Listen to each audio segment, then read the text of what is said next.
So I think we'll get started. I'd like to welcome everybody to our first virtual grad information night for the graduation class of 2022. That's exciting. We usually do this in our big theater, and we invite grads and their families in, and we have all of our post-secondary institutions there to meet with you and help you. And unfortunately, we're just in a position this year that we can't do that, but we still wanted to be able to touch base with our grads and our parents and offer you guys some resources and some information and kind of let you know about the things that we've been doing at the school here to help prepare your son or daughter for graduation. My name is Jennifer Ingham, and I'm the department head of student services here at the regional. And I also have on the Zoom here Miss Stanek Sebastian. I know she's kind of letting people in there. She could give a wave. And Mrs. Katzberg is on here as well today. She's our other teacher counselor. And we have Mrs. McBride, our vice principal, and Mr. Haskowich, our principal. We also have some guests here from some different institutions, and they will have the opportunity to chat with you guys for a little bit. And we have some contact information for them afterwards. If you still have some questions or you want to touch base with them, they can help point you guys in the right direction. We're going to get started today. So if grads, if you're in your Google Classroom, and I'll bring it up here so you can see my screen.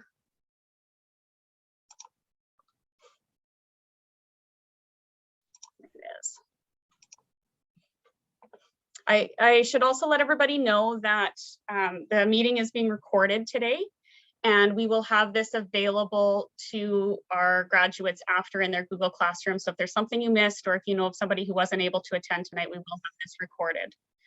I can't see everyone here, but Ms. Stanek, can you let me know if everyone's looking at my agenda? Looks good? Okay. Yep. So we're going to start with a little bit of information about the actual graduation at the YRHS, and Mrs. McBride is going to talk to you about that. And I'm just going to change what I'm sharing here. Hold on. Good evening, graduates of 2022, and congratulations. It's your grade 12 year, and it is an exciting year for sure. Ms. Ingham is just bringing up a PowerPoint, which you will also find posted in your Google Classroom, and it will be posted to our website sometime tomorrow. So Mr. Haskowich and I are going to sort of share some of the screens and explain some different things along the way. This particular PowerPoint isn't meant to be all inclusive of all the grad events, because of course we don't even know all of that information at this point. This is the very first information evening, and then graduates, you're going to look forward to some grad assemblies where each one will be a little bit more explicit. So I'll let Mr. Haskowich take over on the next slide. Ms. Ingham, please.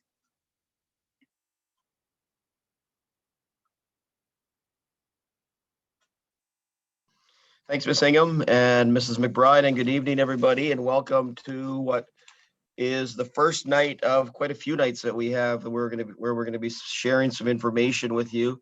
And the first slide that we're looking at is just a source of all of the information, all the different places that you can find information about this event and upcoming events. So you would have received a school messenger message from Ms. Ingham earlier, reminding you of this meeting tonight. Our school website, under the tab School Information and Grad 2022, we'll have this presentation taped, recorded, and placed there. Our school Instagram account, Yorkton YRHS, is full of information, and we keep updating it as we go.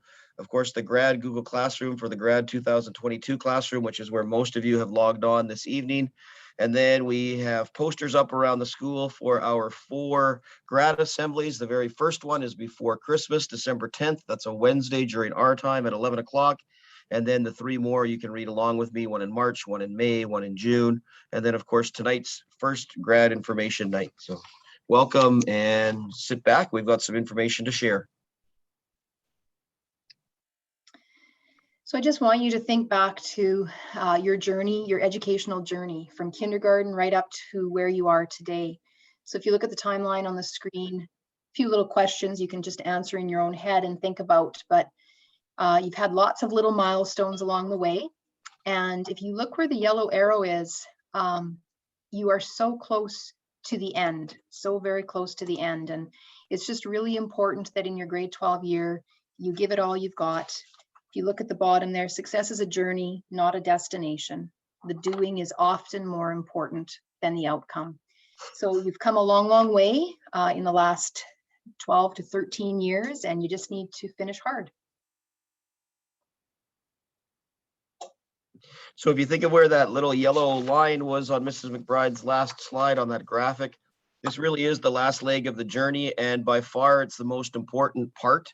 Not that you're going to give up, but definitely this is the time to dig in and push through and try your best. The marks that you're getting now are the ones that are going to earn you big money and lots of scholarships and all sorts of accolades later on this year. I know by the time we are in grade 12 in December, we start to tune out announcements because we've been listening to them for 3.5 years, but now really is the time to pay attention, close attention to announcements, because there is going to be all sorts of information about our evergreening plans for grad 2020. It's your responsibility to pay attention. So there'll be information coming about clothing orders. So the class of 22 clothing orders, grad cap and gown photos, when those take place, school fee deadlines, when your fees need to be paid for, the yearbook survey, your future plans survey, news about commencement, and news about the banquet. So all of that stuff, you hear it first during our school announcements. So make sure you are paying close attention.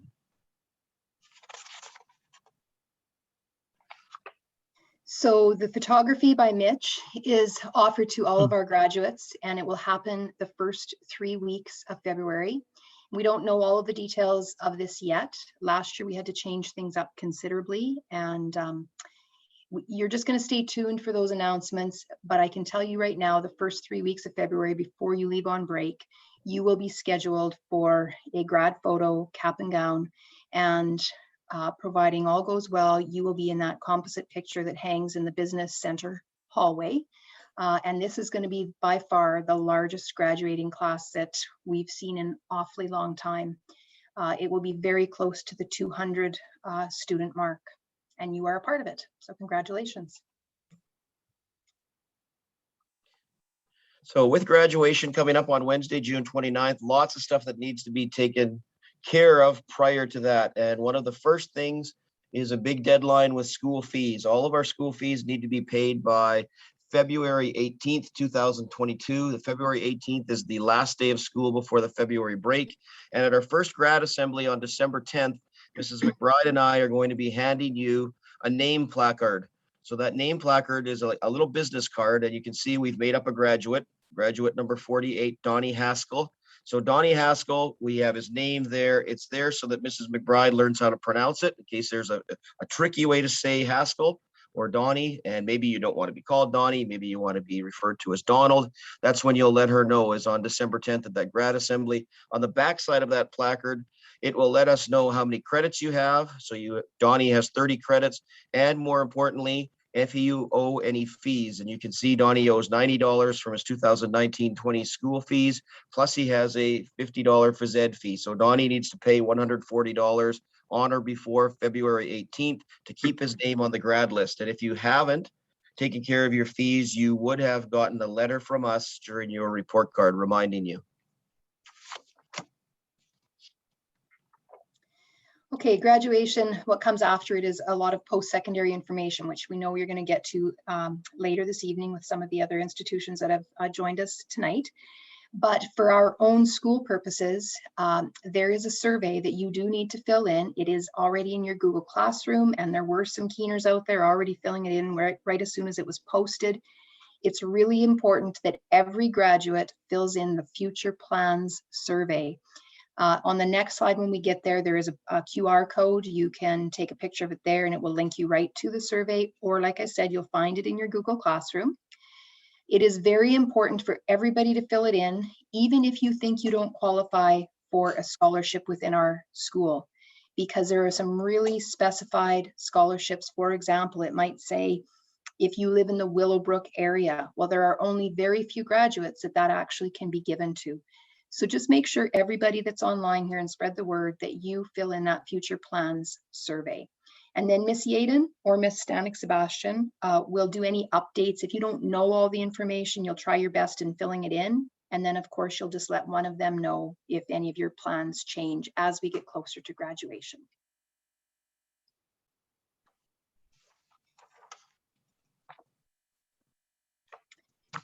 That's the QR code if you want to take a picture of it while it's on the screen, just for a few seconds, and then we'll move to the next slide, but you will find that in your Google Classroom if you missed it.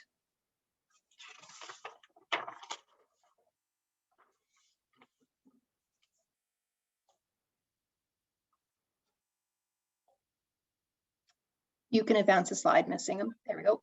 Thank you, Ms. Ingham. So around commencement, you're going to see a lot of TBD, to be determined, because we can't look into a crystal ball and know what's going to be happening with the COVID climate at that time. But we can tell you what we've been doing in the past and what we can do this year for sure, and what we would hope to do. So if you look at the top part of this slide, it says commencement pre-COVID. So 3 years ago, 4 years ago, before COVID, we would traditionally have our commencement ceremony beginning at 1 o'clock sharp in the Antwerp Theater, and it typically would last 2 hours. Grads would arrive at 12 o'clock. They'd put on their cap and gown. You would need to have your rental fee paid for your cap and gown by Friday, May 20th. Traditionally, we have limited seating in the Antwerp Theater. We have 764 seats. We have close to 200 grads. So we typically really don't have enough room for everyone. We're 36 seats short. However, not everyone attends commencement. So we should be able to give everybody 4 seats if they would like 4 seats. There's no charge for attending commencement. Those 4 seats, of course, only count your guests, not the grad, because the grad is seated up on stage. You do need a ticket, and your seat has to be reserved in the main office by Friday, May 20th. We do live stream commencement on the internet for grandpas and grandmas and sisters and brothers and folks, relatives that live on the other side of the world, or people who are in care homes, etc. That we've been doing that for the last little while. Now, commencement with COVID in place and some of our restrictions, what we have been doing for the last couple of years is on the day of graduation, when commencement is to occur, we've been releasing a pre-recorded version of commencement in the Antwerp Theater. We've been doing a graduate cap and gown photo, and we've used those in the processional for a virtual slideshow. And because we are still taking cap and gown photos, you still would need to get that rental fee taken care of by May 20th. Last year, for the first time ever, we did a drive-through graduation where each graduate was entitled to have 1 car. There was no charge to attend, and graduates booked a 2-minute drive-through time slot.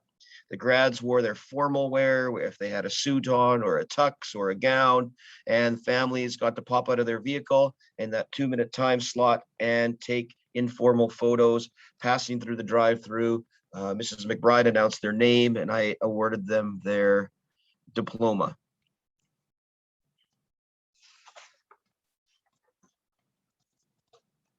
All right, the graduation banquet and dance to be determined. Right now, we aren't able to plan a banquet or dance because of the restrictions that are in place, but if things go well, and they seem to be better each day, if restrictions are lifted and a banquet is an option, the following slide will give you a dollar breakdown and the amount of tickets sold per grad. We missed that slide. There we go.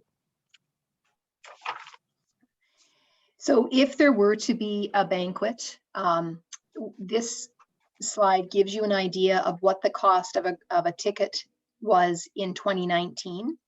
And you can see that the ticket was $37.03 and we had charged $37. So if we add a couple years on to that, chances are you'd be looking at a $40 ticket, and that's for one person to eat at the banquet in the style that we have done it in the past, which is at the Gallagher Center, the catered meal to 1,000 or 1,200 people. And you can just see there's a few things to look at in terms of why is it the expense that it is. That is the breakdown from 2019. If we get to a point where we can host a banquet, then we would be filling you in with the details, but it's just something to prepare for because it is definitely an added expense. And something to keep in mind, if we do get to a banquet, you do not need to attend the banquet. Everybody is welcome to come to enjoy the Grand March after the banquet. And so some families may choose to do something very privately on their own in their backyard or in a booked back room of a restaurant, etc. It's not a designated that everybody has to do this. Traditionally, there have been 2 post-grad activities, and the first one is our chem-free grad. And if there's enough interest generated by the student body, and in order to show your interest, you let Mr. Sharp know before April 1st of 2022. If there is interest in a chem-free grad, school staff would plan and supervise the event, and the event would be taking place the exact same day as your grad, June 29th, 2022. Now, traditionally, the YRHS has also had for the class of 2022 a safe grad, and this has only taken place in pre-COVID times. This is an event that's independently organized by the graduating parent body, and all of the meetings and organization of the event aren't affiliated at all with the Orton Regional High School, and therefore those meetings must take place off of school property, and we are not legally able to give out graduating student names or addresses. And just something for parents to be aware of. In the past, we've had a different organization attempt to make their way into the building and sell students on something that's called an S trip. And it would be important for you just to be aware of what it is. And it isn't something that is organized by our school. It's not supervised by our school. We don't condone it. We try to keep the personnel or the organization out of the building so that they aren't targeting our young adults into this type of a trip. But if you're wondering more about it, you can check out that link later when the meeting is over. The link is live in that PowerPoint. And I think one of my last slides deals with our grad theme week parties, our pre-grad activities. This has been some sort of a tradition, although not condoned by our school division or supervised by anybody from the Orton Regional High School. The idea that during grad week, there consists a week of themed parties organized by students that any YRHS student is invited to attend from Saturday to Saturday. Our teaching staff, of course, are concerned about the safety of our students, as well as the type of influence the week has on academics, as some students aren't functioning to capacity right when we're writing some pretty important exams and papers and things like that to get our final grades to get into post-secondary. Not the best time to take a week off to party. Our regular teaching instruction continues to carry on during the week. We don't put exams on hold. We don't put assignments on hold, and we don't offer redos because students aren't in attendance during that week. If a student does happen to return to school after being at a party the night before under the influence of alcohol and or drugs, the student receives an automatic 5-day suspension as a first offense. We also, if a student shows up and looks a little disheveled, as in they haven't been home to change their clothes, we send them home to shower and stuff like that. Doesn't happen very often. Just letting you know in our due diligence portion here that it can happen. And if you're a mom or dad that is thinking of hosting one of these parties, you really need to be aware of the legal ramifications. So if you're planning on hosting a party, your best course of action would be to seek some legal advice. Our memo that we will be sending out, and this message, of course, is endorsed by our Yorkton Regional High School School Community Council, and we thank them for that. And finally, graduates, I just want you to think about a few milestones along the way in this school year. So for example, November 29th today, you have only 14 more school days until Christmas holidays, and then you get a nice break. And then when you start back on January the 4th, there's only 19 school days until the end of the second quad. So it gives you 19 days to get back in the game and really focus on ending your 2 or 3 classes that you're participating in quad 2. And then quad 3 begins on February the 2nd, and shortly thereafter, you have a February break. And the biggest haul might be from when you return from February break, getting to the Easter break. And then you can see from Easter break towards graduation, again, the final quad of your year. But if you chunk things down, maybe things don't seem quite so cumbersome or a hard reality, they're thinking that it's going to be forever until June 29th. Just take it small steps at a time. And I think Mr. Haskwich is leaving you with a quote that will lead nicely into the rest of your meeting tonight. One thing to remember and maybe cut out, post it on the fridge. Graduation definitely is not the end. It's the beginning. Got lots of life ahead of you, lots of big accomplishments still to come. So congratulations, class of 2022, and sit back and learn some more stuff about graduation this evening.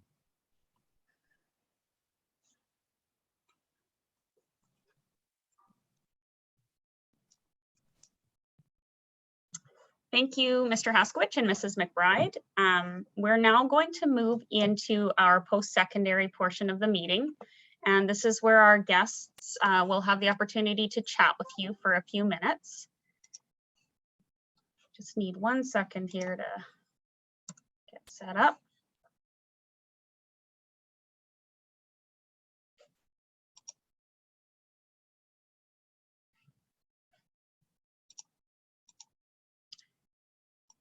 So our first presenter tonight will be Cody Bugler from the U of S and St. Thomas More College. Awesome, thank you very much.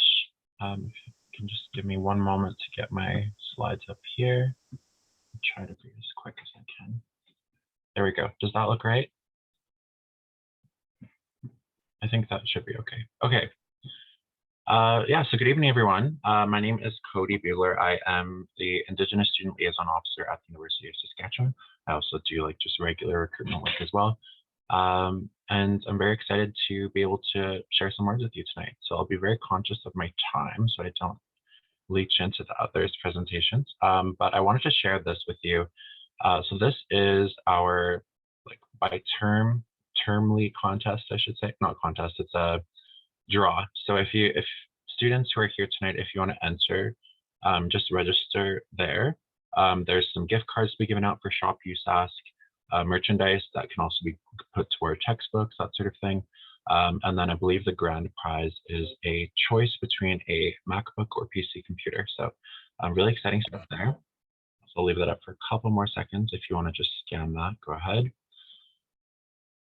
And I'll move on. Okay, so our university is located in Saskatoon, again, the University of Saskatchewan.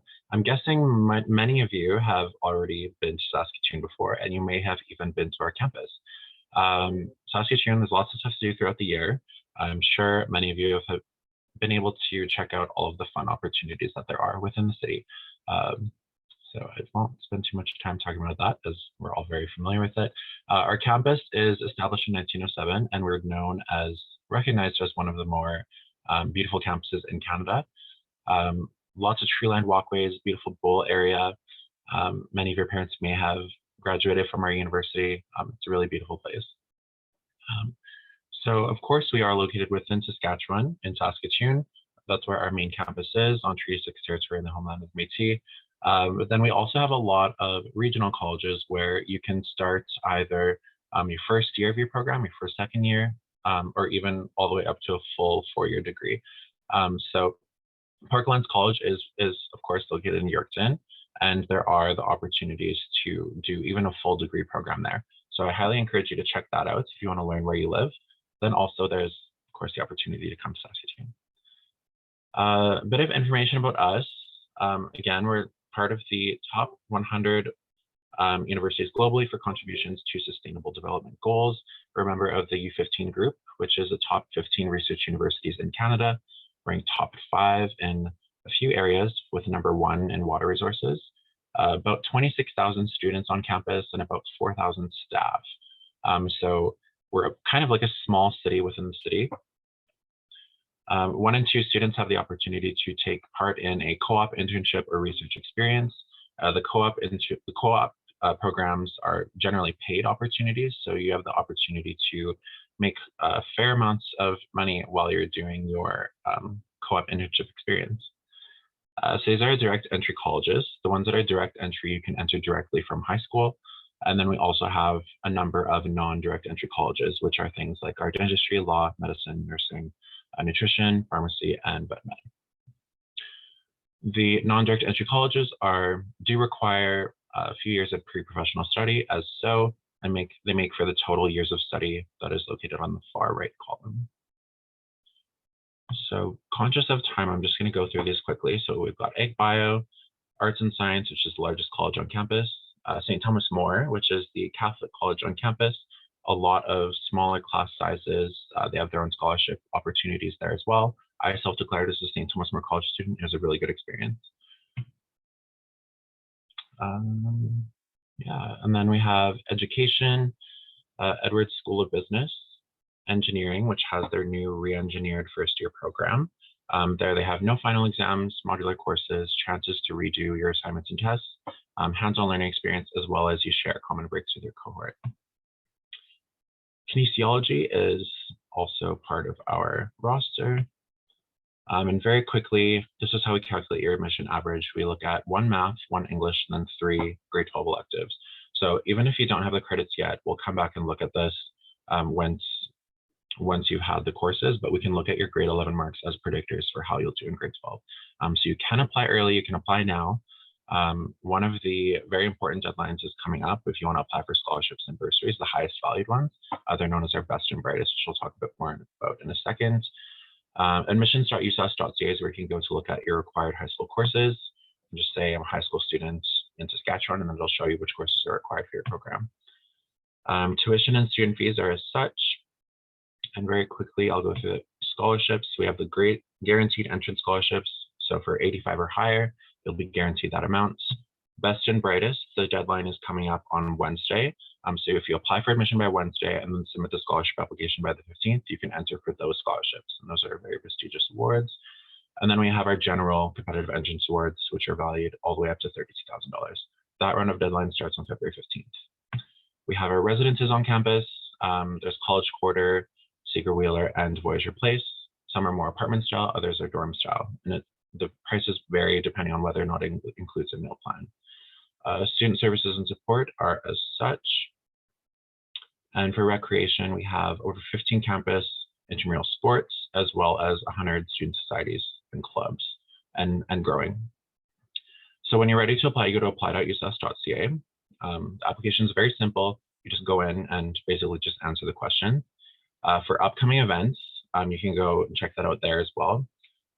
We're doing things like longer admissions and program sessions, application workshops. You can book individual appointments with the recruitment officers like myself to answer questions about your application or just general info about USAS. And then we also have our express admissions, which is USAS Express. So with that, I'll close. I'm about 1 minute over time, I apologize. But there's where you can find our brochures on the Contact Us page. And again, all the resources that you would need for an incoming student are on admissions.usas.ca. And that's all I have, and I'll end there. Thank you so much. Thank you, Cody. I will now introduce Caitlin Major from the U of R. Hi, everybody. Cody, you did a great job within the 5 minutes. I know it's so hard to boil down your institution into that length of time, so I'm going to try to do the same. And forgive me if I do go over time. I will do my best. All right, so I'm Caitlin Major. I am the recruiter with the University of Regina, of course, located in Regina, Saskatchewan on Treaty 4 territory. The U of R is a mid-sized institution. We have about 16,000 students, which allows us to have a really close-knit community on campus, but then we're also able to provide some really fantastic programming options for our students. We have about 150 programs across 10 different faculties, including arts, science, media, art and performance, business, engineering, education, kinesiology, La Cité, which is our French hub on campus. We have nursing, a direct entry nursing program collaborative with Saskatchewan Polytechnic, and the only social work school in Saskatchewan. So lots to study from across all those different faculties. And big thing about the U of R, we are constantly focused on collaborating with our students, with our faculty, our community, our nation, all over the place. So we do this in a variety of ways. We work really hard to make collaborative programs with regional colleges like Parkland College all the way around Saskatchewan. We've developed throughout COVID high flex and hybrid classes and online programming for students to meet them where they are at and also to be flexible with their lives too. We have extensive experiential learning or hands-on learning opportunities built into or can be built into every single program at the U of R. This allows our students to gain knowledge in their area, to sometimes be paid if they're planning to do co-op internships while they are still going to school. It also allows them to build their network and to set up their career before they have even left university. And so that can be done throughout every single program at the University of Regina. And this can be done in Regina, in Saskatchewan, or across Canada. And we allow our students the opportunity to not only study here, but also to study around the world. We have partnerships across 450 institutions in 70 different countries. So if you are someone who wants to study in Spain, in Germany, in Korea, you are able to do so.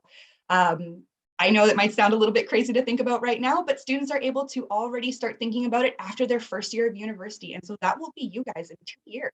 So definitely start planning it out soon with an advisor. Nice thing is that you can go for a trip, you can do a semester or a full year abroad if you would like to, and you still pay U of R tuition. We want our students to feel at home with us. And so if that's them physically living on campus, fantastic. We have 6 different residences to choose from, all with varying room types, living alone, living with 3, 4, or 5 different roommates. You still have a private bedroom. These are staffed 24/7. They're super safe, and you're less than 5 minutes away from class, which is always really, really great. If you are wanting more of a metaphorical home or an academic home, we also have the Federated Colleges. We're lucky enough to partner with 3 Federated Colleges on the U of R campus that are academically integrated as well, that support about 600 to 800 students each. Students are still U of R students, they still pay U of R tuition, but they have additional student supports, one-on-one academic advising, and about $100,000 to $150,000 each in additional scholarships that students can access. These Federated Colleges admit students in the faculties of arts, science, media, art, and performance, and any pre-professional studies program. This is Campion College, Luther College, and First Nations University of Canada. First Nations University of Canada is also very unique because it admits students as well in business, education, and social work. It also admits students from all different ethnic backgrounds and has many, many academic supports, tutoring services, student programming, but then has a lot of cultural programming as well. So working with elders, knowledge keepers, smudge ceremonies, and more. As well, as I was saying, with scholarships, the Feds have their own scholarships, but then these are in conjunction with the University of Regina. We have about $7 million to $8 million worth of scholarships that we provide each year. There are academic-based, there are athletic-based scholarships, there are ones that are just based purely on you applying. They're called automatic scholarships that you can get just by putting in your transcript and an application as well. So there's lots of money to take advantage of and not just all based on grades. And I'm just going to share my screen very, very quickly for our admissions page. I'm just going to do this right here. Can you see that? If I can see somebody just nodding, perfect. Thank you so much. I'm going to do that quickly. Still good? Yep. Good. All right, so there's just a little bit more information about our scholarships here. As you can see, we've got our University of Regina Circle of Scholars. That's a really, really great $20,000. And then entrance scholarships as well. So 95% or higher, you get that awesome $3,000. For our Indigenous students, there are also scholarships based on academic achievement, but then also on financial need, housing awards, and more. And so if you're thinking of planning to come to campus, there's 3 easy steps. Just pick a program that matches that interest, review the final admission requirements, and submit an application. The nursing deadline to apply with Sask Polytechnic is February 15th, and our early application deadline is March 15th, which is the same deadline as our scholarship. So right here, these are the early conditional admission requirements. As you can see, it's about a 70% average that's required for the first 5. It means a minimum 70%, but then we also look at your 20 levels and your 30 levels because you're still in high school. Once you have fully graduated, we will look at a set of your 30 level classes as well. And so if you want to connect with us, please, I hope you do. We want to get to know you really well. Come onto campus, walk around, meet with an advisor like myself or some of my colleagues. Everyone there is fantastic. We can chat about where you want to go in your future and how to get started with the U of R. So if you want to go to our urconnected.uregina.ca page, that is how you can apply. It's got all your information on there. If you want to make an appointment, you can just email us at enrollment.services@uregina.ca. Ms. Ingham also has my email address, so you can just email me directly. And if you want to give us a call, you can do that there. All right, and I will just pop into the chat just a couple of extra links just in case you didn't get a chance to see them. And I hope I was well within time. Thank you again. And I hope you have a great rest of your evening. Thank you, Caitlin. I will now introduce Cheryl Boys from Saskatchewan Polytechnic. All right, thank you. Okay, let's get this started here. Hi, everybody. I'm just getting my screen set up here and we are well on our way. All right, so I am Cheryl Boys. I'm a student recruitment officer out of the Saskatoon campus. And I just firstly wanted to acknowledge that Sask Polytechnic is located on Treaty 4 and Treaty 6 territory and homeland of the Métis people, where we work, live, and learn today. So you guys have a lot of options about where you want to go to school. And so I thank you for listening about Sask Polytechnic and how we are different than other universities or colleges. We are located across the province as well. So we have our Prince Albert, Saskatoon, Regina, and Moose Jaw campuses. And then of course, Parkland and other regional colleges that offer our programs. All right, so the main thing that I like to let people know about Sask Polytechnic is how we prepare our students for the job force. And so what I'd like you to remember is that these programs are designed for you like a full-time job, which are roughly 1 to 2 years in length. So what I mean by that is you don't actually pick out your courses. Everything is very much curated so that you just have to show up and your timetable is set out for you. So if you like structure, this can be a really great institution for you. Your average day is usually Monday to Friday, 8 to 4. And then once you're completed your year or two, you're ready for the workforce. So I also want to remind you again that each program has their own specific admission requirements. So you'll want to check out the program page for more information. So, you know, it might say you just need a grade 12, or maybe it says a grade 11, or maybe it says a grade 12 with a bunch of different courses from your 30, like grade 12. So check that out and know that all applications are open right now. So these are the 10 different schools in which your program can fall under. So when you're browsing our website, you can browse everything from the School of Business all the way to our School of Nursing and Transportation. So lots and lots to explore. We also have our part-time programming through the School of Continuing Education. If you're thinking that you might not be ready for full-time studies after you graduate, so maybe some part-time options are more working towards your schedule. So I briefly wanted to touch on admission processes because this is the time to apply grade 12s. We have our competitive entry and first qualified, first admitted. So the first one I'm going to start off with is the SCBSCN program in collaboration with the University of Regina. So if you are considering to becoming a registered nurse, the application window is open now, October 1st to February 15th, okay? All documents have to be in by March 15th, and this is based on highest academic average, and there is no wait list. So if you feel like you're lagging behind in some of the required admission courses or needed to get in, make sure that you are doing your best to get those marks up now while you're still in high school, as that is much easier than when you are out of high school. So there is no wait list. So if you don't get in the first time around, you would have to reapply the next application window of October 1st to February 15th. And all those details are found at sasknursingdegree.ca. We also have these competitive entry programs as well. So we recently just added the CLXT program, dental hygiene, medical lab tech, medical rad tech, and practical nursing. So again, application window for competitive entry, along with the Bachelor of Science in Nursing, is October 1st to February 15th. All documents have to be in by March 1st. So the first 4 programs actually are based on highest academic standing. And then if you're successful with that component, then you would move into phase 2 of the selection criteria. So you can see what phase 2 selection is when you browse the programs on their respective webpage. And again, these ones have no wait list either. It is based on you being successful of getting into that program.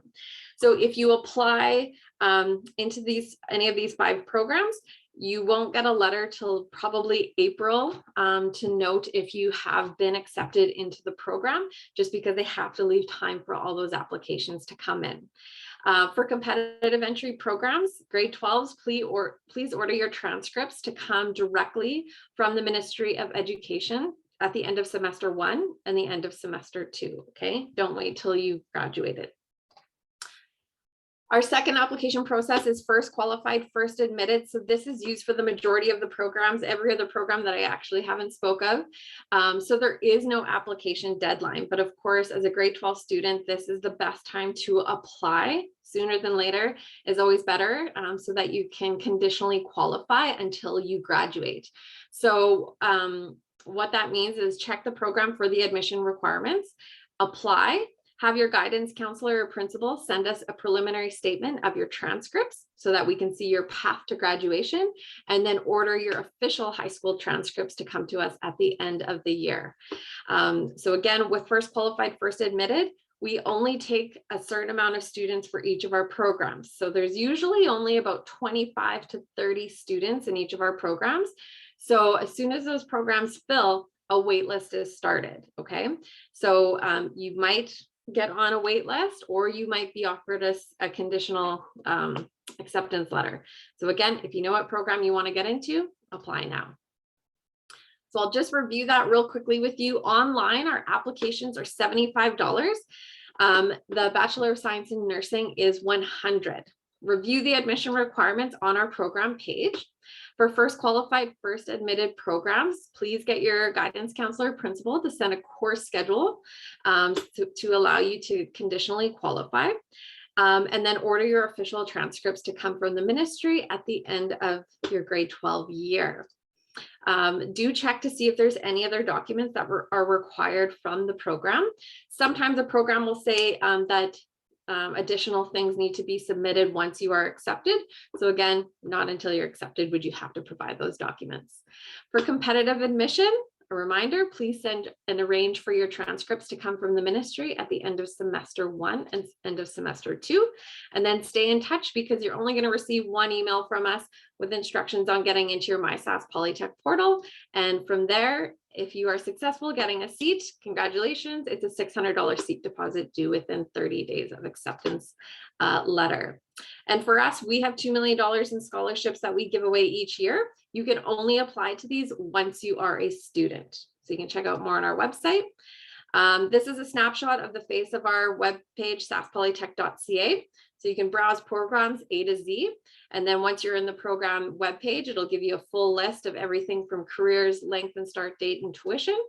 And then the most important part here, I've highlighted some areas. If you go under the Become a Student tab, I've highlighted you can meet with a student recruitment advisor, such as myself.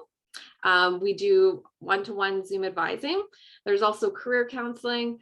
And we also have our new virtual campus tours that we have included on our webpage. We also have our application guide and how you can apply. So if you have more questions, please reach out to our recruitment team. We are best available at this email address here, askaquestion@saspolytech.ca. Thank you.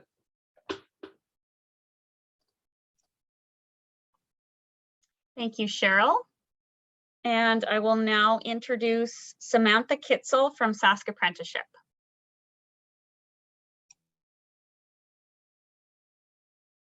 Perfect. So just getting my slides all figured out here. Give me 1 second. Bear with me.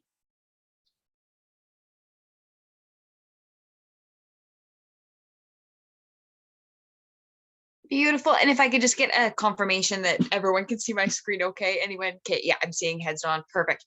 I'll roll right around through then. So my name is Smith and I work from Saskatchewan Apprenticeship, which stands for, brace for it, the Saskatchewan Apprenticeship and Trade Certification Commission. It's a bit of a mouthful for even us to ramble off. And we advocate for the skilled trades as a first choice career. And so a little bit different than the other post-secondary institutions that are here tonight. We are industry led, and essentially our education happens by being trained under a journey person. And so there's approximately 49 designated trades in Saskatchewan. It is the thing I want to instill in students is it's not 6'2" burly dudes swinging sledgehammers in shops. That's the stereotype. It's far from the reality. You want to be a cook? That's journey person certified. Esthetician, working with hair, skin, nails, all of that stuff is journey person certified. And so it's a lot more diverse and vast than I think students initially realize, which is why we like to break down that stigma at the start of each one of our presentations so that students know that it's not just, carpentry, welding, plumbing, the things that we all automatically think of when we think of skilled trades. Now, here's the thing that makes us unique is it's an 85-15% split where most of the time you're just going to be showing up. You want to be a carpenter? 85% of the time, you're going to be in a shop learning how to do that work. Same thing, you want to be a cook? 85% of the time, you're going to be in a restaurant learning how to cook from a journey person who's been there, done that themselves. Generally speaking, this makes total sense because if I was going to stereotype, I'd say that most people that go into the skilled trades don't do the type of learning we're doing right now very well, right? They don't want to be sitting down listening to a lady ramble on about a topic they may or may not be interested in. That is not how they learn. So for us to have some welding university where we plunk a bunch of future welders in a classroom for 4 years and test them to death, that process makes no sense for us. And so this is how we teach you. Essentially, you're going to be on the job for the majority of your education, getting told to be on the job, given the tools and being told go. That is how we train our apprentices. Now, 15% of the time you will be in technical training. It's about 8 weeks. I'll cover costs in just a couple slides here so that I can show you very briefly what that looks like.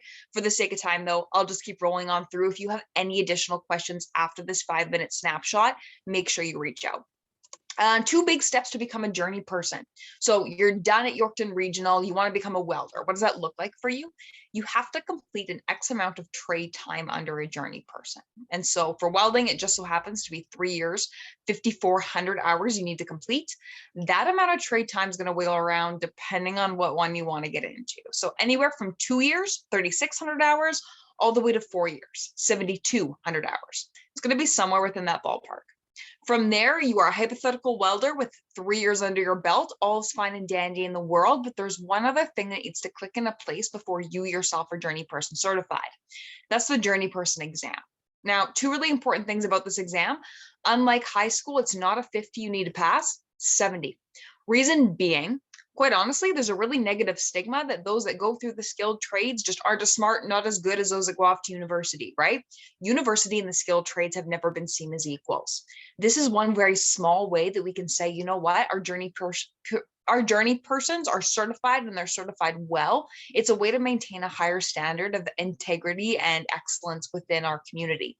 The second thing you need to know is that once you get certified in a Red Seal trade, you get one of these right on your certificate, equally certified, equally qualified anywhere across the entire country of Canada, which is a huge privilege. There are costs. So right now, if you're in grade 12, you're thinking, yep, this is the path I want to take. Awesome bonus because you get paid essentially to get your education simultaneously. However, I want you to know that there are going to be a smattering of different fees that you will have to pay. So $200 day one, just to get registered.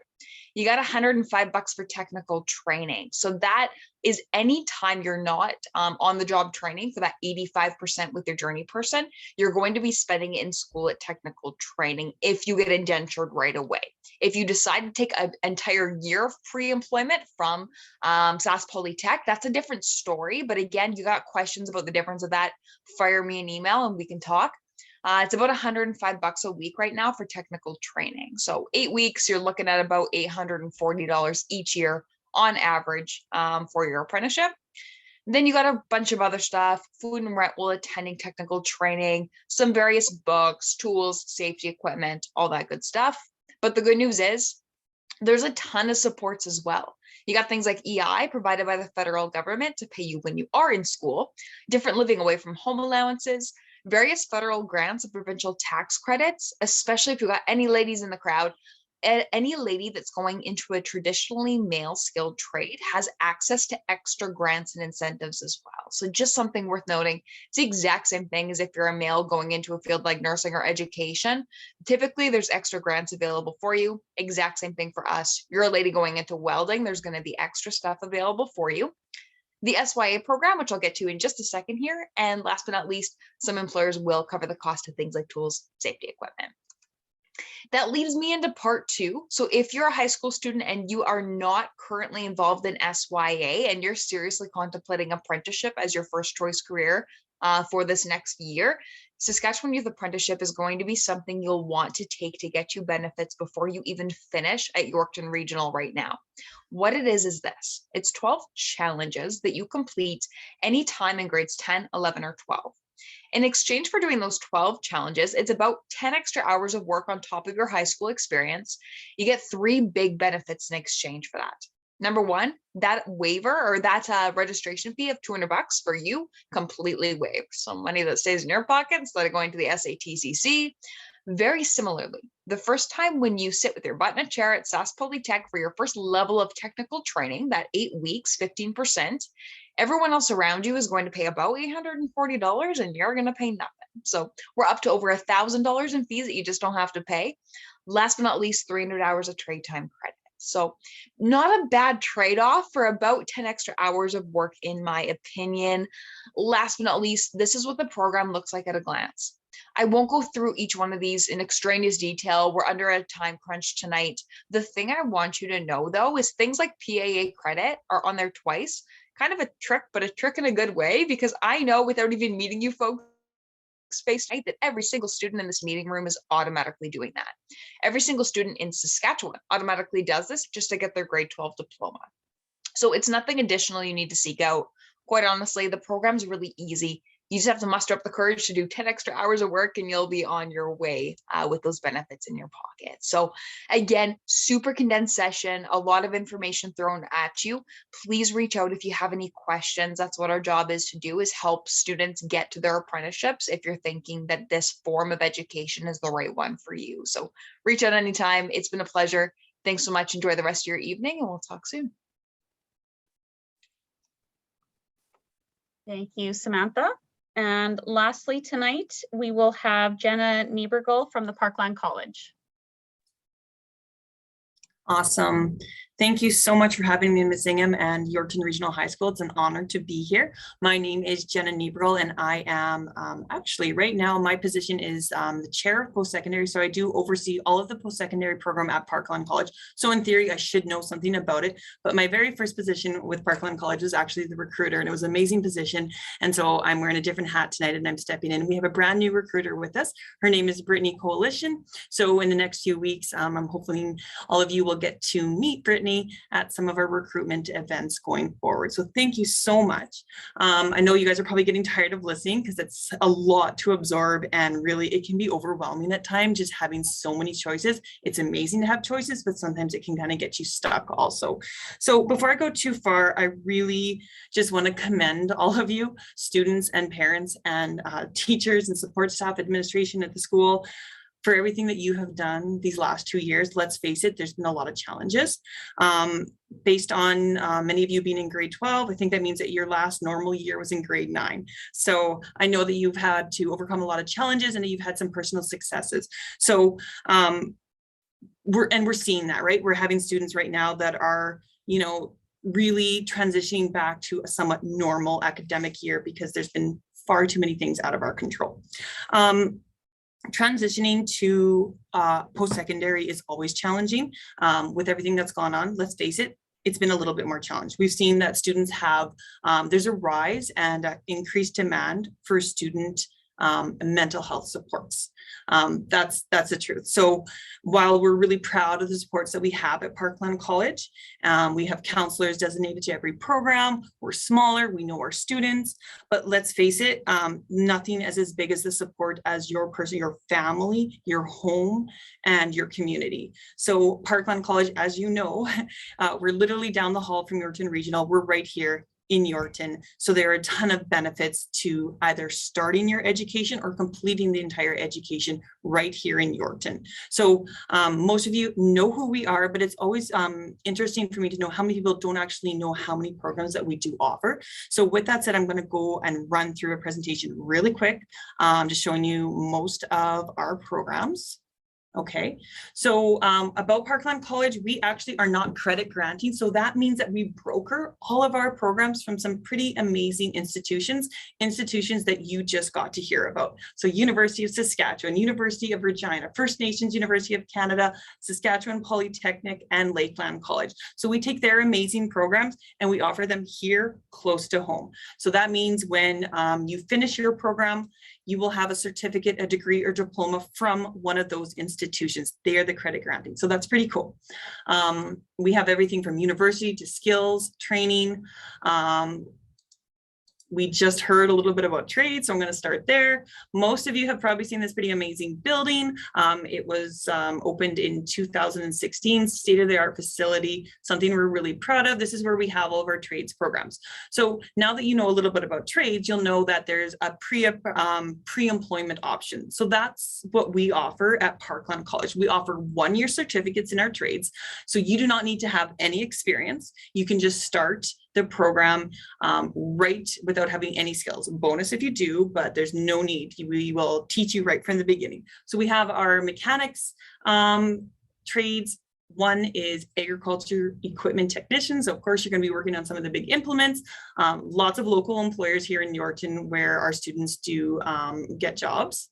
We have the heavy equipment truck and transport program. This is a high demand program. There's a ton of jobs here in this field right now. So this fills up really quickly.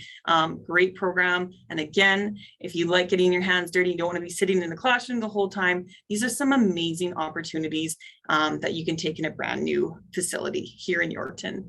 We also have power engineering. So power engineering, you actually start at your 4th class and you can work all your way up to your 1st class. Parkland offers the 4th class and 3rd class. So we have a state-of-the-art power engineering lab where our students can do that entire program. So pretty cool. As you know, canola crushing plants in this region are thriving. And we've had a lot of grads secure some pretty amazing jobs at those facilities. Welding, great welding lab. All of these programs only have 12 seats, so you're getting really quality instruction and you're going to be, getting that support that you need. So of course, welding is another option at our trades and technology. Emergency services. So now at our Melville campus, we do have firefighting. We're the only place in Saskatchewan right now that you can become trained to be a professional firefighter. So something we're pretty proud of. It's a 14-week program, fairly intense, but it's amazing if that's something that you are interested in. We also have primary care paramedic, again, 1-year program, very high demand. If you're at all thinking about this program, I highly encourage you to apply this week because it will fill up quite quickly. So again, a 1-year program. This takes place in our Melville campus. A brand new program that we are having this year, so we're kind of excited about this. We have a 1-year ag science certificates. It's a 1-year program. If you're, at all interested in agriculture, but you're not quite ready to commit to a 4-year or even 2-year program, this might be a really good option for you. We talked about paramedics. Okay, so if you watch the news, you'll probably know that there are a huge demand and opportunities in the health field. So we do have the continuing care assistant program. So this would be your entry level 1-year certificate if you are interested in working in home care, nursing homes, those types of environments. And obviously, if you like caring for people, bonus for this position or program. Practical nursing is a 2-year program. We have this open right now. The program, our next intake will actually start in February 2023. So if you're in grade 12 and you apply, you would start the program in February. You would have a semester off. Hey, maybe you can work at your part-time job, save up some extra money, and then start that program. So all of our practical nursing students typically have jobs before they finish that program. Again, high demand, apply early for that position. We also have early childhood education. Again, another area where we are so needing trained professionals to work in this high demand area. This is a part-time program, so you can actually work in a daycare facility, take classes in the evenings and weekends, and stay working the entire time. So that's awesome. If you're interested in the business side of things, from Sask Polytechnic, we offer the office administration program. So right now we have an amazing relationship with the health region, and they are phoning us all the time looking for trained students to start this program. And sometimes they want the students to start before the program's done. And I'm like, no, let them finish their program, then you can hire them, because there is a huge demand in this area. If you don't want to work at the hospital, tons of offices and professional places where we need receptionists, customer service, basic bookkeeping. It's a great one-year course that has lots of opportunities. Business has always been a great choice. So many different paths that you can take after you take a one-year certificate program. From there, because of some amazing relationships we have with the universities and Sask Polytechnic, you can transfer that and you can put it towards a business degree. Pretty amazing. So you don't have to make that commitment. You can start with 1 year, and then after that, make that decision if you want to go on and work towards a degree. We also have the diploma in business, so you can go and do your second year in business management. Or if you want to specialize in a different area, head over to Sask Poly and specialize in accounting, in HR, all of those different areas. And either way, you're going to have to start with your basic first year of business. Why not do that closer to home? And last but certainly not least, we have our university programming. So we always say that you can take a class with us, you can take a year, or take an entire degree. It just depends on what you want. What we always say is you don't have to make all the decisions right now. You don't have to commit to staying in Yorkton the next 4 years, but maybe try a year. After that, maybe you're ready to move on to Regina or Saskatoon and embrace campus life there. Or maybe you've got a part-time job here and you can do your full degree and you want to stay in Yorkton. If you're planning to work in Yorkton after, it also might be a great idea to keep those industry connections local and find work in the area when you're done. Again, so depending on what you want to take, there's a lot of options. If you are in grade 12 and you have some spares in your second semester, you can actually take a university class. So maybe in the evening, you want to try a psychology class. We also have English courses. We have some dual credit options. So maybe you want to take a class and get a taste for university, lighten your load next year. It's a really good option. So that is something that a lot of people don't always think about, but we have had some grade 12 students take a psychology class, and it's been an amazing first experience because you're kind of getting your feet wet and you can come on campus, meet other university students, and really help with that transition. So it's a pretty cool option. And again, now if you want to stay for 4 years, you can do a full degree. So our options for the full meal deal would be social work, through the University of Regina, a degree in nursing from the University of Saskatchewan, geography, English, sociology, and another program that we're really proud of is our Indigenous education program through First Nations University Canada. So again, our nursing program, so that means that from the U of S, you're going to start with your pre-professional year, apply into the nursing during that first year, and then you can go and do the entire thing here. The lab is located in the hospital. Your instructors are, some of the classes are televised, your labs are all face-to-face. You're in a really small, tight-knit group. So we're really proud that we've been able to offer this entire program. And this year, since we've had so much success in this program, we've added 6 seats. So now we went from 15 to 21 seats in this program. So pretty amazing. Our students are finding jobs, it's successful. So we're excited to increase in this program. Social work, we've been offering this program for a long time. Great partnership with the University of Regina.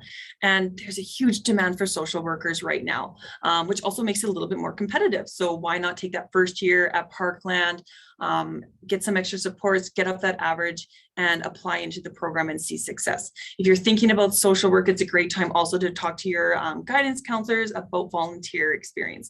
And that's something that we can help you with too. What can we do today that's going to help you be more successful when you go and apply into this program? And finally, our degree in Indigenous education. So yeah, you can do an entire education degree here, right here in Yorkton. It's an amazing option because not only is it an education degree geared towards middle years, It's also got a ton of Indigenous education built right into the program. So when you go and get a job, you're actually more qualified and you have a competitive edge because you have the ability to teach any student in any school, whether you're going to an First Nations community or a public school. You're going to be better qualified and better equipped to be an all-rounded educational profession. So it's really cool that we have that program. We're so excited. Scholarships, now you heard some pretty amazing options from U of R and U of S. I just want to remind you that if you apply to one of these institutions and you are awarded a scholarship, you can still receive that scholarship if you decide to take your first year right here at Parkland. We also have our own scholarships, so really essentially that's like double dipping. So that goes a lot further when you pair that with the savings that you're going to have when you're living at home. It's astronomical. Let's face it, things aren't getting cheaper. So don't hesitate to take advantage of some of these opportunities.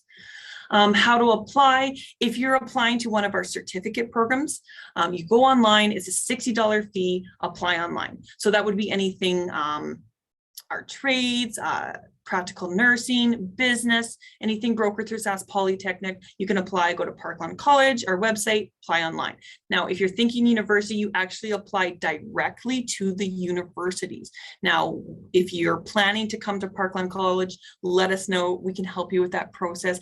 When you get accepted, you're going to be picking classes at Parkland College, and we'll walk you through that process. Again, if you have questions, we would love to see you here on campus. We can set up virtual meetings on the phone, WebEx, but we can also have you here and meet you. So the best option is just to email us at info@parklandcollege.sk.ca. We have advisors who spend a lot of time just working with some of our high school students, helping them apply, figuring out what's the best option. And if the best option for you is to go directly to, a campus off of Parkland College or to an institution far away, we're going to work with you because ultimately we just want to make sure that we're providing support in our community. It's been a challenging couple of years. So come and see us no matter what your plots are, and we can figure out if there's an option for you here or else somewhere else. In February, on the 17th, right before February break, we will be having our open house event. We're so excited to finally have people on campus. We have a few more advantages with being a smaller campus, so look for information on that. It's always great when you can come on campus, talk to instructors, talk to students. Virtual is amazing, but let's face it, nothing substitutes real face-to-face connections and conversations. So we'd love to see you here on campus. We'll be sending out information about that event. Follow us on social media and we'll make sure that we send you all the details around that event as well. Sorry for rambling. Thank you so much for your time and best of luck to everyone. And thank you to all the fellow presenters. So much good information.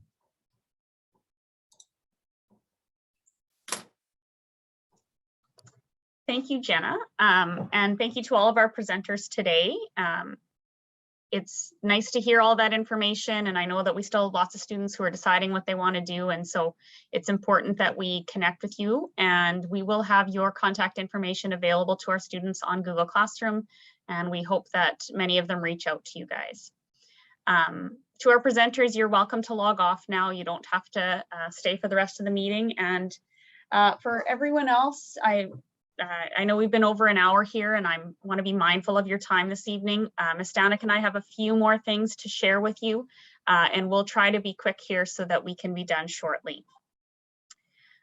What I would like to share with you, and this is more directed to our parents right now, is just the process that we've been going through with our graduates and what we've been doing at the school to help prepare them for graduation and prepare for life after they leave the Yorkton Regional High School. And then Ms. Stanek's going to talk to you briefly about scholarships and how to access them.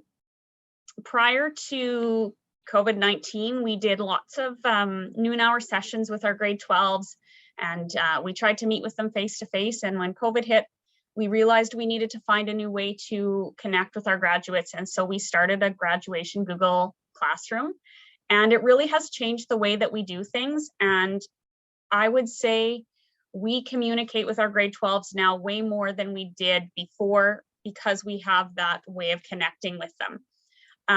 So what we've done, and I want to show the parents this, so I'm actually going to share my screen. I want to show you what our Google Classroom looks like. because it's my understanding that students can see their Google Classroom, but our parents can't necessarily see what's inside that Google Classroom. So I wanted to share with parents what is in this Google Classroom, and you'll need to sit down with your graduate and ask them to see their Google Classroom in order to access some of this information. What we have tonight, so our agenda and our handouts, those we'll put those on the website, but our kind of day-to-day communication is through Google Classroom. So when they go into their Google Classroom and they click on their classwork, we have some different sections set up here. Ms. Dana, can you just nod your head that you can see my screen right now? Excellent. Okay, so we have our grad interview section at the top, and this is for us to track and invite students to a grad interview. So once they've finished a few tasks that we have assigned to them, some things that are required of us by the ministry, so they go through and they do some tasks in a program called My Blueprint, which does a little bit of resume building and some interest surveys, and it really kind of helps them go through a few things that gets them thinking about what they want to do after they graduate. There's a little budget section, there's some goal setting. So we ask them to do those things, and also what we call exit survey, which gathers information for our scholarship committee. It asks them information on what they are doing next year to kind of guide us through our grad interview process, and we collect information about their height so that we can order them all a grad gown. So when they have done those things, we sign them up for a grad interview, and they can make an appointment with either myself or Ms. Stanek Sebastian or Mrs. Katzberg, and we meet one-on-one with each graduate. And we go through a lot of things. We make sure that they're on the grad list. We double check all of their credits. We let them know if they have any fees outstanding. And then we make sure that they have some type of a plan moving forward, and we see if there's anything that we can help them with in that application process, or perhaps someone is thinking of going into employment. So we talk about resume building and how to apply for jobs and different types of jobs that they could apply for. So that's the information that you'll see on the grad interview. Anything that's pertaining specifically to grad, so this is where we posted our information for tonight. So we have the PowerPoint here that Mrs. McBride had. We have the agenda. There's a handout here with a bunch of different terms, which I'll talk about briefly, and some scholarship information. And then Mrs. McBride had mentioned the future plan survey that she had asked our grade 12s to do. So that is under graduation. We go down, there's some things about transcripts. So when you apply to a post-secondary institution, they are going to want to see your transcripts. And it doesn't matter whether it's a competitive entry program or a first qualified, first admitted program, they want to see your official transcripts indicating that you have the classes that you say you have. So there's a couple different links here. The first one is just the link that takes you to the ministry website where you will order your transcripts. It is a few years old, but the template looks the same. So the dates are different, but if you just click exactly what it shows you, and I'll show you as we go through here, if you click exactly what you're supposed to according to our information, it will guide you through that process. The template says $20. It's now, they've increased it to $25. The easiest way is to pay by credit card, but there are some options to pay by check as well.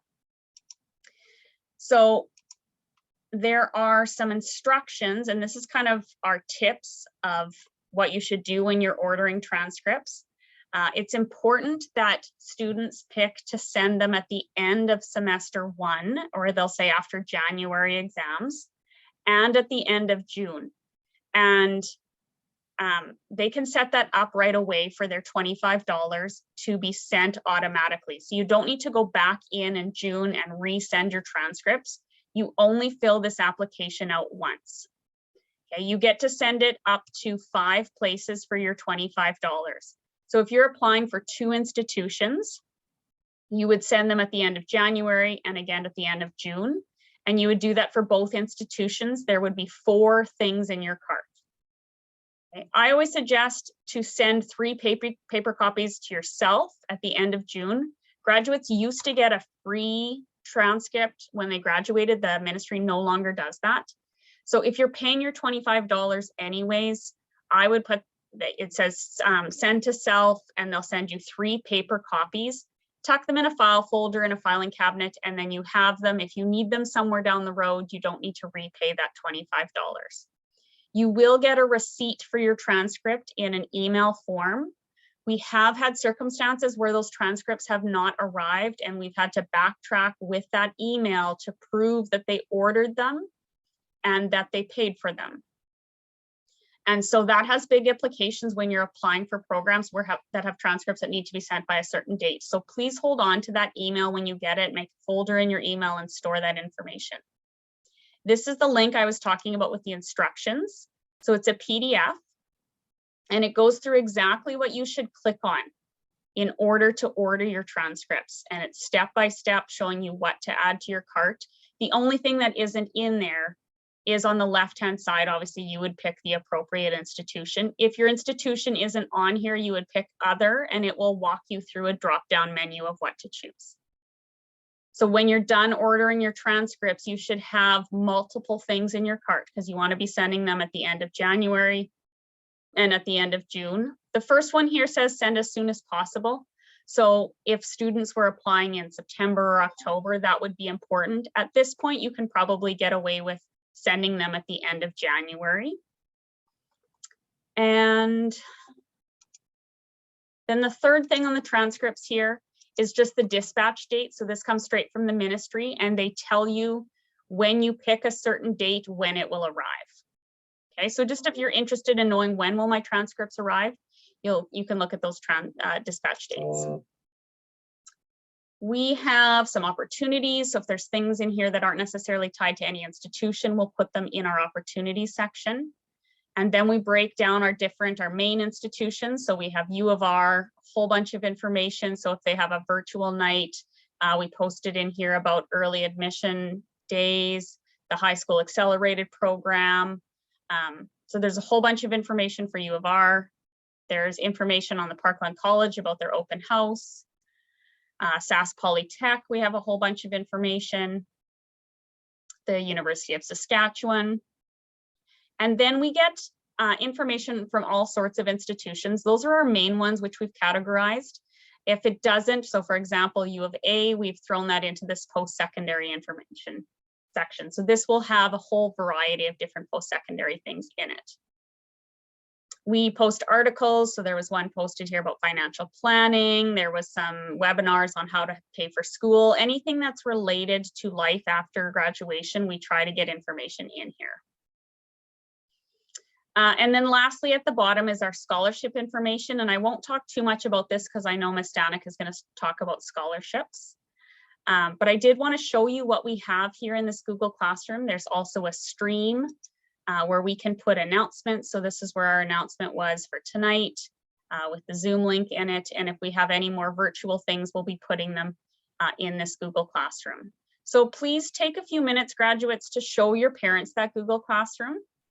And if there's anything in here that you think would be valuable to you after you graduate, so if you're maybe not planning on attending post-secondary next year, you're going to take a year off and then attend the year after, you might want to save some of these handouts that we have so that they're applicable to you for years after, because once you graduate, you won't have access to this information anymore.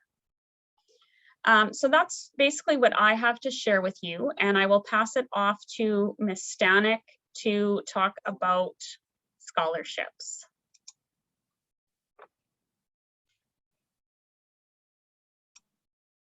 All right, so I'm going to share my screen here.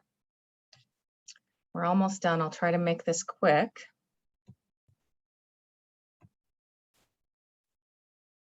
So this afternoon, can you guys all see my screen? Hoping so. I don't see anybody. It's just, it says has started screen sharing, but I don't actually see anything on there. Okay. How about now? Oh, are we there yeah. now? Yeah, we're good. Okay, a little delay there. Okay, so my name's Mrs. Stanek Sebastian, and I work here in Student Services. And so what we've been kind of working on the last little while is some grad interviews. And some of the information that we highlight during those grad interviews is related to scholarship information. So there's some things that are important to know about scholarships. And I'll note also for our graduates and our parents who are joining us that I did post this document in the Google Classroom today. So if there's anything that you're wanting to have another look at, it's there for you to look at later. So some quick terms to note. A scholarship is something that is awarded based on your academic achievement. It might take into consideration volunteerism, school, community involvement, leadership. There's a lot of different things that it could encompass. And then a bursary would be something that tends to be awarded primarily based on financial need, but it might also take into some academic achievement, things like that for consideration. When we look at planning for scholarships, it really is all about what you as the graduate are willing to invest in terms of time and research.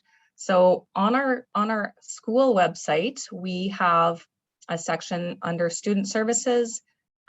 We also have a little corner, a physical corner in student services that we call our scholarship corner. There's some bulletin board information there. But on the website, you can also go to our YRHS website. You can select programs and services, then select student services, and then you'll see another box that you can select that says scholarships. And under that box, you'll see a number of different scholarships.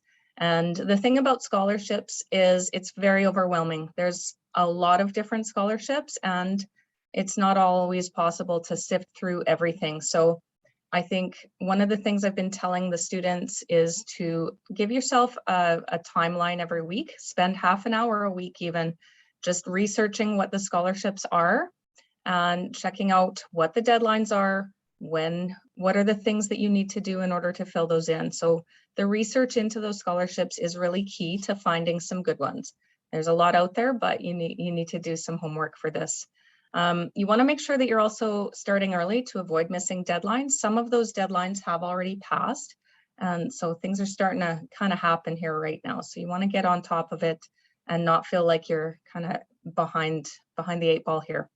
So make a plan. Search engines like ScholarTree, Scholarships Canada, and Attila are different search engines that will help narrow things down for you. They do require you to make an account, which I know is not the most exciting thing for us. It's maybe a little bit of an inconvenience to create that account, but it might help you to filter out the things that actually apply to you. So if you are looking at being a welder and you live in Roxton, maybe there might be something out there with those parameters that it will pull those things in for you, and you might find something that nobody else knows about. So that's where those search engines might be kind of helpful for you. On our school website as well, right beside that scholarship section, there's a reference request form. And what that does for you as the graduates is it's your brag sheet. You're going to highlight all of the things that are awesome about you and make copies of that. And what you need that for is maybe there's some scholarships that require you to have a reference written by somebody who knows you. And that could be a teacher, it could be an employer, could be a coach, it could be a family friend. There's lots of different people who would be willing to write references for you. And that reference request form fills in all the important things about you that that person may not already know. So then they can write a really nice letter about you, and that form is found on our website. Make sure when you're requesting references, you want to make sure that you give that person 2 weeks notice before your deadline. That lets them plan to write a really good letter for you instead of one that's maybe rushed. Transcripts, Ms. Ingham mentioned already. I always say to select for self, and I did learn that one the hard way. I didn't have transcripts for my son, and I had to pay a $40 fee to get them rushed to me for a deadline for a scholarship for my son. So make sure you're getting those transcripts sent to yourself as well. And make sure you're also looking for the details of each scholarship. So it's not always just handed in and you're done. Make sure you've covered all the bases. Make sure you've actually completed everything that they have asked for. Keep a copy of all the scholarships that you've applied for. That's always kind of handy to have around. You might be able to recycle some of those applications on future things. So you make your life a little bit easier if you keep your copies and apply early.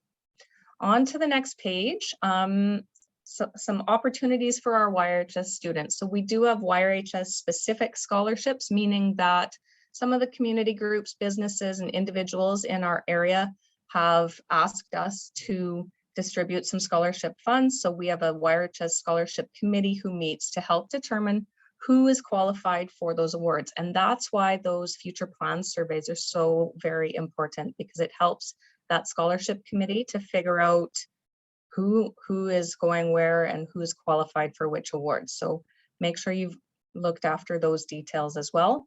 Those scholarships are all announced during our graduation commencement ceremony. So that's our YRHS specific scholarships. There's also a number of external scholarships that are available. These could be national scholarships. These could be, like there's a TD scholarship, lots of different things, the Loran, lots of work goes into creating some of those scholarships, and some of them are not as much. It's all about you and just taking a look through what is out there. So go beyond the walls of the regional here and what we have here, because there's a lot out there for you. And again, they also are based on your academic achievement, volunteerism, community involvement, personal interests, your career aspirations, lots of different things that could be out there. So you never know what you might find. Take some time and have a look. And then there's the post-secondary school specific scholarships. Those ones are awarded by the post-secondary schools that you have applied to.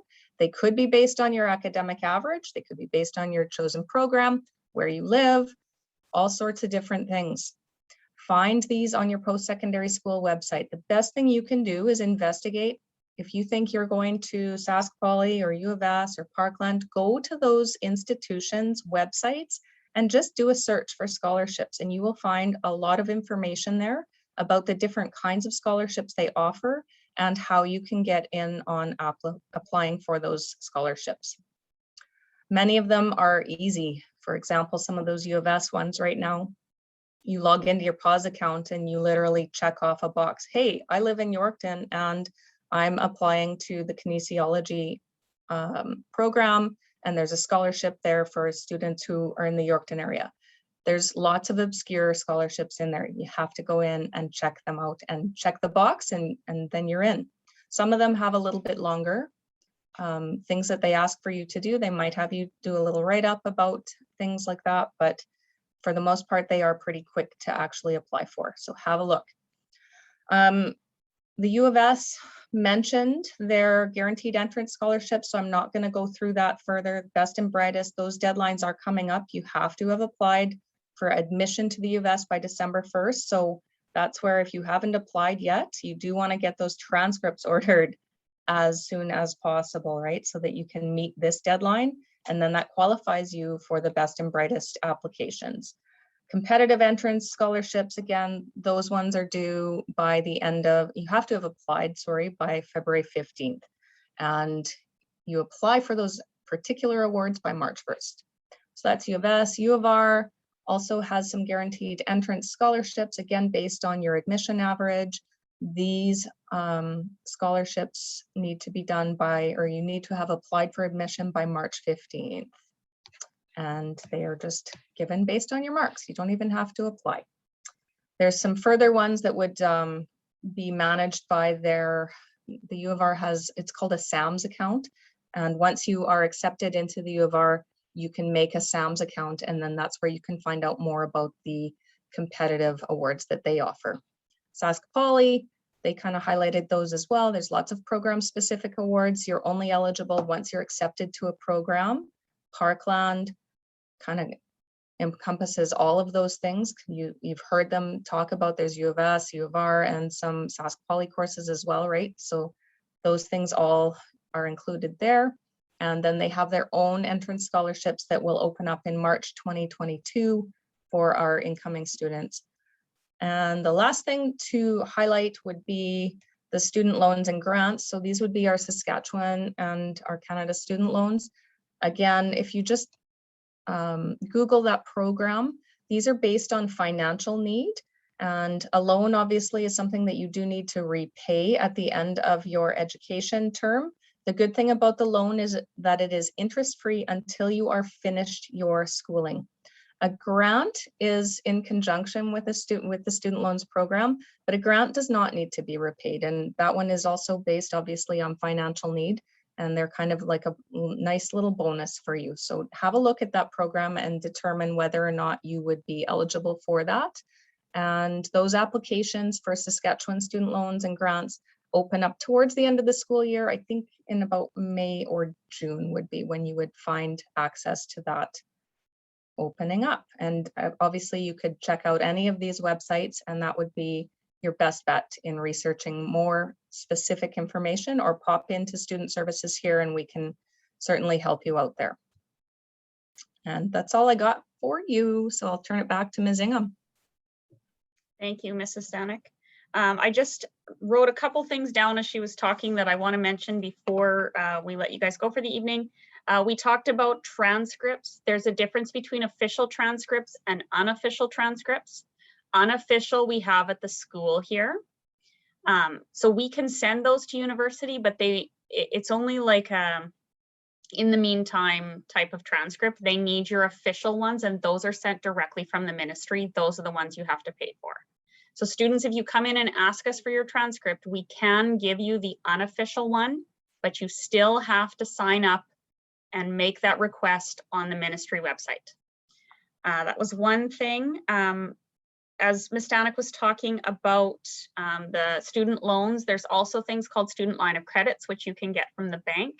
And we, in May, will probably have a session. The credit union does it with us every year, where they come in and do some financial planning with our grade 12s, and they talk about your different options for supporting your graduate financially when they leave for post-secondary.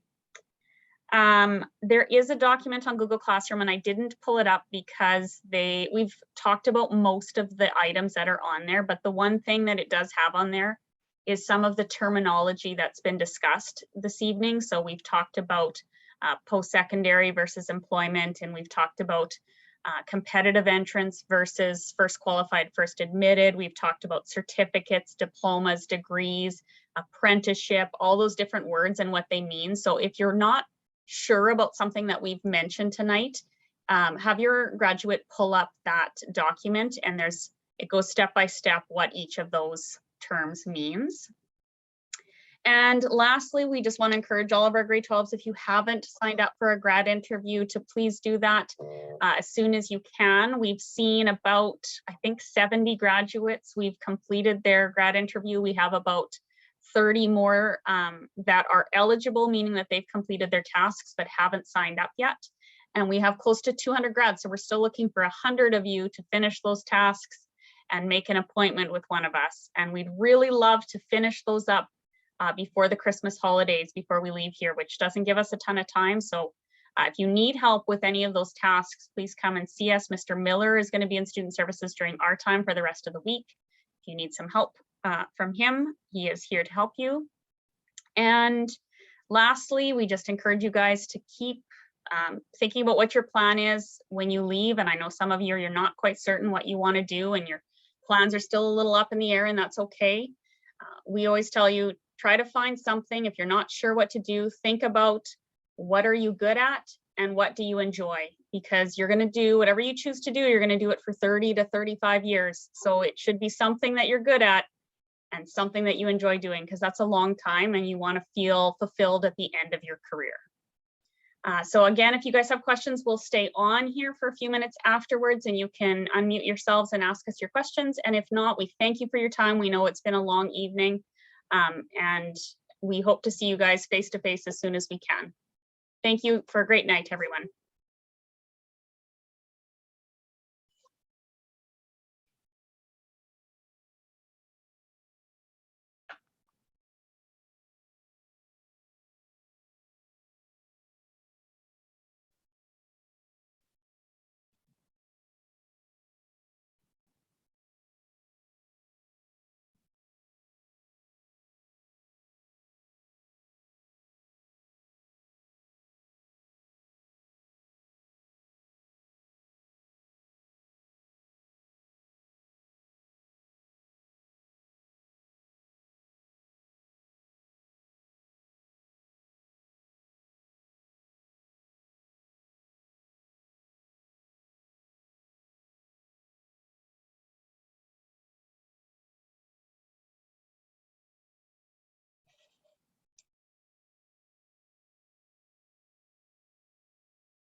Hi.